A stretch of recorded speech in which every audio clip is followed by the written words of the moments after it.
Une couleur par-ci, un contour par-là.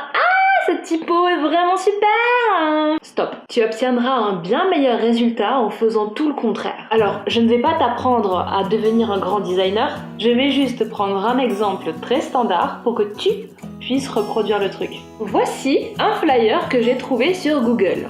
Désolé Martine, par contre il est dégueu. La mosaïque n'est pas alignée, il n'y a pas d'hiérarchie, le fond blanc ne fait pas fini, la typo vieillotte n'arrange rien, et on saupoudre le tout avec ce rose qui fait mal aux yeux. Donc, gardons uniquement une image, une seule, celle qui représente le mieux ce que tu as envie de dire. Agrandissons-la, parce que l'œil aime les belles et grandes photos, et posons-la en bas de page. De cette manière, nous n'avons plus qu'une seule séparation pour deux éléments. Pour choisir la couleur de ton fond, pipette une couleur de ton image. De préférence, celle qui permettra que la séparation entre ton fond et ton image se voit le moins. Ensuite, prends l'info principale. Et non, tout n'a pas la même importance. On la place en haut et en gros. Pour la typo, prends de l'Helvetica. C'est pas très original, mais du point de vue design, droit, lisibilité, disponibilité dans les logiciels, affichage, graisse, c'est todo bene. Pour la couleur de la typo, prends-en une autre de ton image. Et évidemment, la plus contrastée possible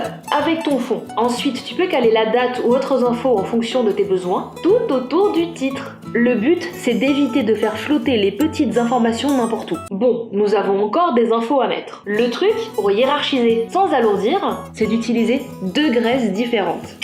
Si besoin, vous pouvez en plus mettre deux types d'infos de part et d'autre d'une marge imaginaire, comme ceci, et on centre le tout. Je sais que tu vas avoir envie de remplir l'espace vide, mais je le ferai pas à ta place. Il permet au flyer de rester épuré et de donner cet effet volontairement designé.